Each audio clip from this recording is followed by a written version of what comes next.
Good afternoon, and welcome to the Prince George's Community Federal Credit Union 2016 Lunch and Learn series. Today's presentation is brought to you in partnership with Coffee, a nationwide financial coaching and education center focusing on improving the financial health of individuals. As the premier credit union of Prince George's County, they have joined with Coffee to expand their mission of providing quality financial education to their community and lending insight into credit management, home ownership, and money management. Prince George's Community Federal Credit Union is a full-service financial institution serving anyone who lives, works, or worships in Prince George's County, Maryland. They are one of the county's best-kept secrets with competitive loan and savings rates as well as discounts to national retailers. They currently serve over 15,000 members in the area and welcome you to come and experience the benefits of membership as well. Later on in the presentation, I will display their contact information and answer any specific questions you may have concerning your financial needs. Please note that today's webinar is live and all phone lines have been muted. If you have questions, please feel free to type it into the question field on the right-hand side of your menu bar. All questions are private and will be addressed at the end of our discussion. We will be offering a free 60-minute financial coaching session with the completion of 3 webinars. More information will be given at the end of today's presentation. And lastly, a recording of today's session will be available within 2 days. Details will be sent to you in your email following the presentation. And with all of that being said, I'd like to introduce myself. My name is Charmaine Williams with Coffee, and I will be doing today's presentation. So let's get started. We're talking about identity theft today. And right now there's going to be a few identity theft facts on your screen to see. Identity fraud incidence increases all the time. There were 13.1 million victims in 2013. 11.1 million adults were victims in 2009, an increase to from 11.6 in the United States in 2011. 66% of victims' personal information is used to open a new credit card account in their name. Consumer fraud costs estimated $7.3 billion in 2008 and 2007. And in 2013, the global cost of credit card fraud alone was $14 billion, up 19% from the last year. The USA's credit card fraud was more than the rest of the world's combined. $7.1 billion in the United States and $6.8 billion in the rest of the world. Then the last statistics is about friendly fraud. Studies found that 32% of identity theft victims discovered that a family member or a relative was responsible for stealing their identity. And in that same study, they found that 18% were victimized by a friend, neighbor, or in-home employee.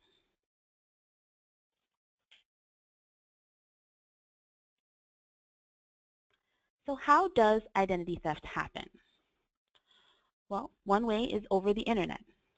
Online phishing has become very popular. ID theft occurs when you receive emails from people posing as legitimate companies asking for your contact or credit card information. Some will directly ask you to send them a check, but we'll talk more about phishing a little bit later. Then it's via records. ID thieves can hack your records through a computer or pay off company employees to gain access to your records as well, or even steal the records directly from a company. And then there's also what is known as dumpster diving, which is sifting through trash, and that's another way they can gain access to your records or mail.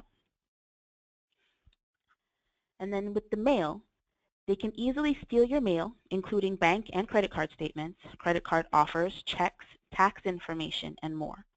They will even steal the mail you leave for the postman if your mailbox isn't secure. They may fill out a change of address form in your name and send it back so that they receive your mail instead of you. The way they do it through ATMs is they use a technique called skimming. They get your information by attaching a data storage device to an ATM machine and get your information when you swipe your card. So you need to be careful about skimming. And then through direct theft. That's when they may steal your wallet or purse or financial information from your house. They will then use your credit cards, ATM cards, checks, and any other personal information they may find for their own financial gain.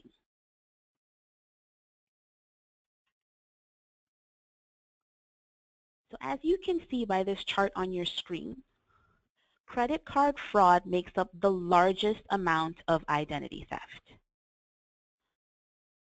19% is phone and utilities, 18% is bank fraud, 13% is employment, 8% government, 6% is loan fraud, 22% is other, which where you would see friendly fraud, etc. in that section, and then 6% is attempted. So there are new scams all the time, every day. Some of these scams include email, again with phishing, credit card, and unemployment scams. So starting with email, some emails will say that you've won money or you've been left money from a foreign beneficiary. They ask you to wire them money to set up the transfer and that they will deposit it into your account. ID thieves send emails posing as a representative from a foreign government asking you to help move money from one account to another. It's reported that this scam nets these criminals $100 million a year. These offers account for about 12% of the scam offers people have said they received, according to the National Consumers League poll. There are many versions of this scam, so it's important to weed out spam and not respond to any email if you don't know or cannot verify the sender. We're going to get back into phishing. Phishing is a type of email and website scam. The ID thief simply creates a domain name using the legitimate company name, but adds the term accounts or secure in its domain. The ID thieves distribute millions of emails asking consumers to verify account information and a social security number. Some of the verification scams come from eBay, Best Buy, Discover, eGold, eBay verification, etc. The next is IRS scams as well. That's included in the phishing. Please remember that the IRS will only contact you via mail. They're not going to call you, and they're definitely not going to send you an email. Okay, so if anyone calls you saying that they're with the IRS, hang up immediately. Then we get into credit card scams. A credit card employee calls you to confirm unusual spending activity. Then the so-called employee asks for the code on the back of your credit card. Part of the scam involves explaining how consumers are being scammed. Okay, so if you get such a call, be sure to call the credit card company back to see if they did in fact make the original call. And then the last one is unemployment scams. This is a newer, more emerging form of ID theft. Typically, it targets people who are actually still employed. This is where the identity thief files for unemployment benefits in your name and starts collecting checks from your employer. They don't always get caught right away, but this is why it's important to pay attention to the information on your credit reports and keep note of everything that's happening in your life. Next, we're going to get into Social Security identity theft. This is where thieves use your Social Security number to gain employment or to report income under your name. So your Social Security number can be stolen in tons of ways, either by direct theft, stealing your wallet or your purse or breaking into your house, through phishing emails, or stealing into unsecured websites. So if you're applying for a card somewhere, maybe it's not secure and you put in your social, that's how they get it. Rummaging through your trash or through phone scams.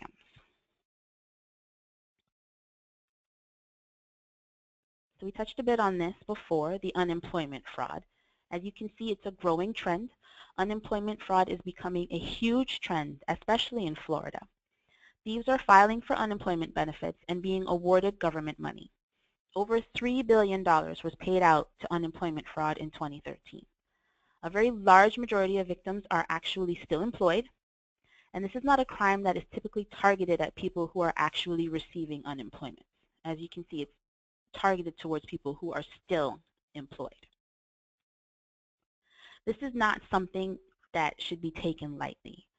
Just because this isn't affecting your money directly, keep in mind these people still have your social security number, address, and personal information. It happened to a coworker of mine once, and the unemployment office told them that the thief even knew where they worked. So while this may not be affecting you today, you have no idea what other nefarious deeds can now be committed with this breach of security. You're going to want to call the unemployment office in your state as soon as you find out this is happening. This can put a quick end to the problem. Even if your HR department comes to you and tells you they have contacted unemployment, it's important that they receive a verbal statement from you, the victim, to help with their investigations. And then just like with any form of ID theft, immediately start reviewing your information. You may want to place a fraud alert on with the credit bureaus, review your bank accounts, contact any bank or financial institutions that you're affiliated with to warn them of potential scams.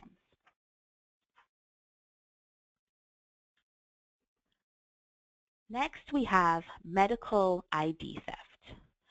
Medical theft is another form of identity theft wherein the thief uses your identity or insurance information to get medical treatment, prescription drugs, or even surgeries. It can also happen in the workplace if an employee creates fake records to submit false bills to an insurance company.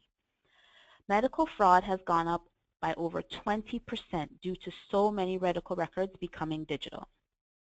So a few of the warning signs are getting a bill for services you did not receive, or contact from a debt collector about medical bills, negative impacts on your credit, reaching your benefit limit on your health plan unexpectedly, or you could even be denied insurance because you're documented as having a condition that you don't actually have.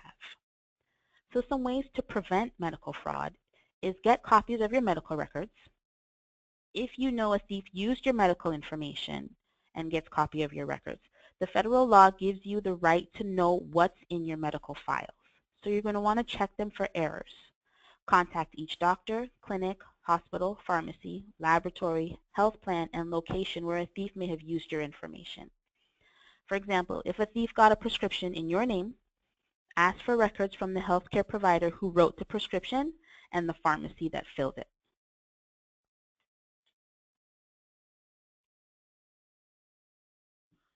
The next is ATM or debit card theft. So if this happens to you, you're going to want to act fast. You're protected if your debit card is used by a thief. However, you have to act quickly. Compared to credit cards, stolen debit cards carry a lot of risk. Your loss is limited to $50 depending on your banking institution. If you notify the financial institution within 2 business days after learning of loss or theft of your card or code. If you do not report an unauthorized transfer that appears on your statement within 60 days after the statement is mailed to you, you risk unlimited loss on transfers made after that 60-day period. That means you could lose all of the money in your account plus your maximum overdraft line of credit, if any. If you lose your debit card, call and cancel it immediately. Remember, if your debit card is stolen, the thief now has access to your checking account and potentially if your savings account if within the same bank. That gives him or her permission to drain everything you have if you don't act quickly. To get a better idea of the liability to you, keep in mind that if you report the card stolen within 2 business days of the first fraudulent charge, you are only responsible for up to $50 in charges.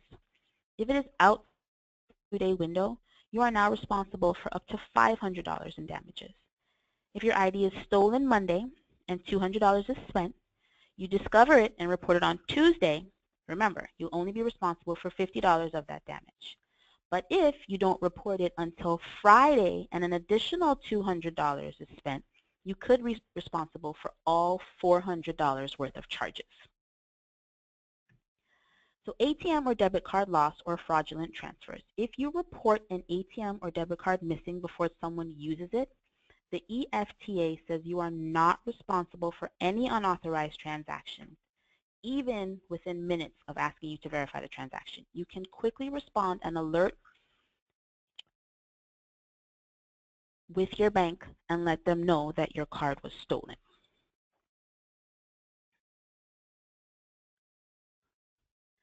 The next is driver's license theft. First question, can your driver's license be used fraudulently? Of course it can. In many cases, it depends on how much your thief resembles you, if they have any expertise in fake ID production, and how willing they are to falsely represent themselves to law enforcement. If the thief looks like you, it could be used easily. If they are skilled at replication, they could edit the picture to one of themselves. So the most common thing that occurs in a scenario like this is a criminal racking up traffic violations in your name. Your driver's license is appealing to certain criminals for a variety of reasons. If they get stopped for a moving violation, they don't want it on their own record. So in many cases, your identity thief will be a career criminal, which means they have a record that prevents them from getting a driver's license of their own. If a thief manages to successfully represent themselves as you to a member of law enforcement, it can potentially result in criminal identity theft, which is one of the most traumatic types of identity fraud. In scenarios like this, the thief has now pretended to be you at either a traffic stop or during a criminal arrest. You now have a court date to appear for a crime that you didn't commit. When you don't show up to the court date that you're completely unaware of, a warrant is issued for your arrest. So first, what are the repercussions? What could happen? You're doing something that requires a background check. You're applying for a new job or moving into a new apartment. The landlord or employer informs you that they cannot hire or rent you because you're wanted for a crime that you had no knowledge of. Second, you're pulled over for driving 60 in a 55. And after handing the officer your information, he asks you to step out of the car and places you under arrest. You have no idea why. It's only later that you're informed you've been arrested on a warrant that you never even knew existed. So if you find yourself in this scenario, there are a number of steps you should take in order to mitigate your risk for identity fraud. Hopefully, you figure out that your license has been stolen soon enough to prevent these terrible situations. The first people to call is your local law enforcement. By filing a report, you create a paper trail. That way, if crimes are committed in your name later, they know you called it in to discuss that it may happen. And then next, go to the DMV immediately to get a new license.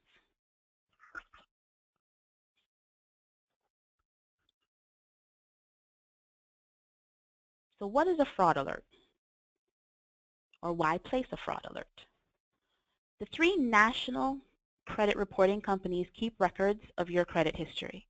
If someone has misused your personal or financial information, call one of the companies and ask for an initial fraud alert on your credit report. A fraud alert is free. You must provide proof of your identity, and the company you call must tell the other two companies about your alert. Okay, so step by step, again, how to place a fraud alert. Contact one of the credit reporting agencies. That's either TransUnion, Experian, or Equifax. Report that you are a victim. Ask them to place a fraud alert on your file, and then confirm that they will contact the other two agencies. Update your information, record the dates you made the calls and sent the letters, and then update your information again every 90 days. An initial fraud alert can make it harder for an identity thief to open more accounts in your name. When you have an alert on your report, a business must verify your identity before it issues credit, so it may try to contact you. And be sure the credit reporting companies have your current contact information so that they can get in touch with you. An initial alert stays on your credit report for at least 90 days and can be renewed when appropriate. You may ask that an initial fraud alert be placed on your credit report if you suspect you have been or are about to be a victim of identity theft. An initial alert is appropriate if your wallet has been stolen or if you've been taken in by a phishing scam. When you place an initial fraud alert on your credit report, you're entitled to one free credit report from each of the 3 nationwide consumer reporting agencies. So now we're going to talk about a credit freeze. A credit freeze allows you to restrict access to all your credit reports. Potential creditors and other people or businesses can't get access to it unless you lift the freeze temporarily or permanently.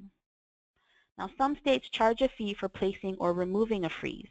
You're going to want to contact the state attorney general to find out what the fees are, if any, in your state. And then when you place a freeze, contact each of the consumer reporting agencies, because a freeze is not like a fraud alert, and they're not going to contact each other to let them know that a freeze has been placed. So you need to contact each one of the credit reporting agencies to a credit freeze. So just to mention, Prince George's Community Federal Credit Union offers a free service called SMS Guardian Alerts with every debit and credit card. SMS Guardian anti-fraud text alert notification service, which sends transaction alerts directly to your mobile phone or any other SMS-enabled device. When a purchase that meets the monitoring criteria takes place, a text will be sent to you for review. If you think a particular transaction is fraudulent, reply immediately. A fraud analyst will block the card and follow up with you by phone. So that's just an added layer of security that enables fraudulent activity to be identified and stopped immediately, which significantly reduces the likelihood that subsequent unauthorized transactions will occur. So just so that you guys know, that's an option for you when you get a credit card or a debit card. So here are some simple steps to preventing identity theft. First one, once it's out there, and it may not be possible to retrieve or erase it. So you're going to want to keep your personal information private. Don't post your address, social security number, or other very personal information on social networking sites. Use the privacy settings on social networks to limit who you want to be able to see the information that you post. And be wary of strangers who want to be your friends, since they may be fraudsters instead. And only provide your personal information when it is absolutely needed for something, and only if you're sure of why someone wants it. The second is use strong passwords to lock your accounts. Yes, using passwords can be annoying, but any barriers you put in front of ID thieves makes you a less attractive target. Can't remember your passwords? Well, it's okay to write them down as long as you store them somewhere safe. You're going to want to create passwords that aren't easy to guess. So not your birthday or your pet's name. And not words that are easily found in the dictionary, since crooks can run programs to run through the dictionary in minutes. Remember, do not click on advertisements or read emails from strangers. They may contain malware. If you receive something like that out of the blue and it looks like it's from someone you know, contact the person to check whether it's legitimate or not. If you don't recognize the sender, then just delete it. Always be safe when downloading. Downloading free games or toolbars that you're not familiar with can install spyware or keyloggers onto your computer. These programs can track what you do and what you type, including passwords, social security numbers, etc. Watch out for phishing. If a company unexpectedly asks you for personal information unprovoked by phone or by email, odds are it's a phishing attempt. Scammers have gotten very good at disguising their emails to look like they are major corporations. If it seems suspicious, then it probably is. If you're a customer of the company, then it's best to contact them immediately to find out if they're really trying to reach you. And then always use firewalls and malware protection. Many computers and smartphones come with them built in, but you can also find free software or software for sale on the internet. Look for reviews from tech magazines and other independent sources. And lastly, public Wi-Fi may not be secure. It's convenient, but it's not always secure. Crooks can use various high-tech means to eavesdrop on your email or communications on social networks and read what you are typing. If you are banking or shopping with your device, your account numbers can be exposed. So always be wary of using public Wi-Fi.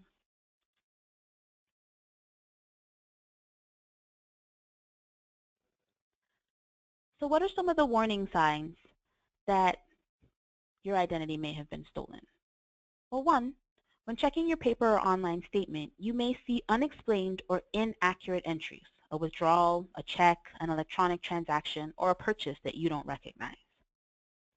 The next and most common are items on your credit report that you don't recognize, credit inquiries, new accounts, something that you didn't open. Then you may receive a phone call, a letter, or email from your bank or brokerage notifying you about an irregularity on your account. If it comes in the form of an email, please make sure that it's not a phishing email. The next, debt collectors are calling you. A debt collector contacts you about accounts you know nothing about or problems with existing accounts that you're unaware of. You have issues with your medical insurance. You go in for a medical procedure and are informed that it won't be covered by your insurance because it's already happened. Or, more commonly, you receive bills for medical treatments that you've never had, in which case someone used your identity and insurance to receive that medical treatment. The next one is you'll have issues with your mail. If you don't receive your bank statement, then there could be a problem. The perpetrator may have changed your address with the financial institution. If other pieces of mail are missing, it may mean that the perpetrator is collecting information about you to develop a profile. So similar, if you don't receive your email statement, someone may have gotten a hold of your online account and altered things and altered the settings to lock you out. You may get a notice from the post office that your mail is being forwarded to another address when you haven't requested a change of address. These are all things that you need to look at to be warning signs that you may be a victim of identity theft. And the last one is you may have good credit but are denied for an application for, say, a new credit card or a loan. That may also be an indication that your identity has been stolen.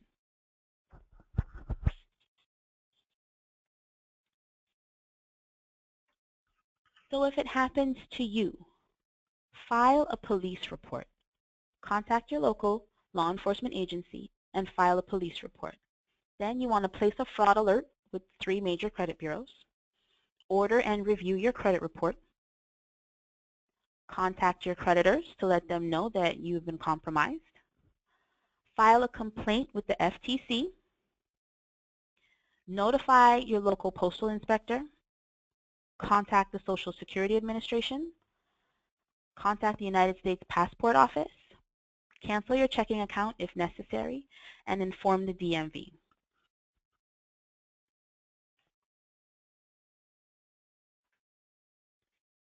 When you're contacting the Social Security Administration, the fraud hotline provides an avenue for individuals to report fraud, waste, and abuse within the Social Security Administration's programs and operations. So they can be reached by internet, mail, fax, or phone. You're going to have a copy of this presentation and notes. So everything is going to be in there. You don't have to rush to write all of this down. It's going to be sent to you after the webinar is complete. You'll get an email with all of the notes from today. So you don't have to rush to write it down. All of this information is going to be in there for you. So with all of that being said, I'm going to open it up for any questions you have. And I'm also going to bring on the line Charmaine Buckner from Prince George's Community Federal Credit Union to answer any questions that you may have as well.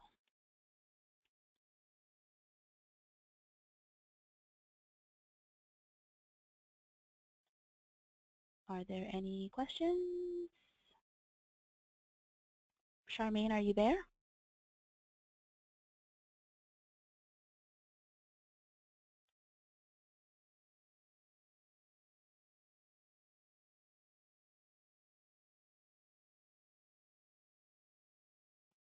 We don't have any questions at all.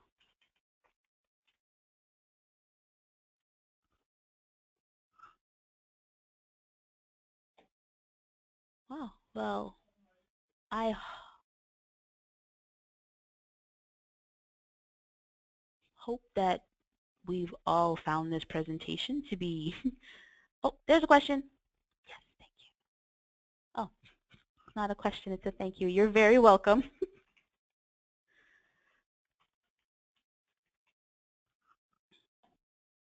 You're very, very welcome. So, since there are no questions, I would like to thank you for attending today's educational webinar.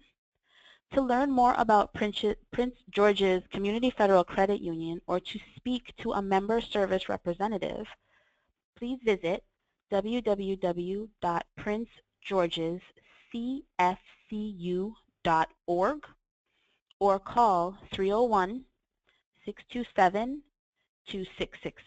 Wait, hold on one second. I'm sorry. Oh, they would like more information on SMS Guard. Charmaine, are you still here with us? Hello, can you hear me? Yes, we can hear you.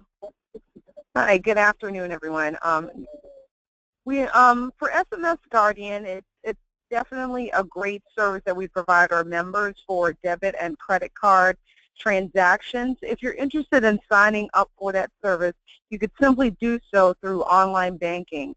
You just have to simply sign into online banking and then click at the top. It says alerts, and there's SMS Guardian text alerts, and from there you can just follow the prompts and sign up for the service. It's totally free, and it's a wonderful service to have to catch any fraudulent activities as soon as they're taking place. Okay, I have another question here. It says, I've been a victim of ID theft twice. You guys refunded the money. What if it happens again? Well, the first thing we say is that if you've been a victim of identity theft, 9 times out of 10, there's probably some information out there still that hasn't been cleared, and there's thieves or people using that information. So I think some of the information that Charmaine covered in today's seminar concerning contacting the credit bureaus and contacting some of the major entities here is very important in trying to help to prevent this from taking place in the future again. I hope that answers your question. Okay, and I have another question here. It says, how long is a credit report valid? I'll answer that question. You have access or the right to pull your credit report from all 3 bureaus once a year, and depending on what you're doing is how long your credit report will be valid. So like if you were shopping around for a car and you pull it today and then they check it and you're like, oh, I decide I don't want this car now.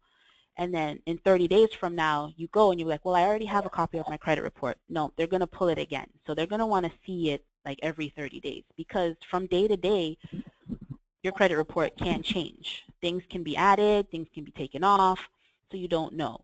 So depending on what you're doing is how long your credit report is going to be accurate. I hope that answers your question. And I think that is it for the question. Are there any other questions that we need to address? Nope. That looks like it's it. Well, you're very welcome for the presentation. Again, you will be receiving the notes in an email. There will also be a recording of the presentation as well. So with all of that being said, I hope everyone has a wonderful day and enjoys the rest of their day. Thank you again for attending. Bye-bye.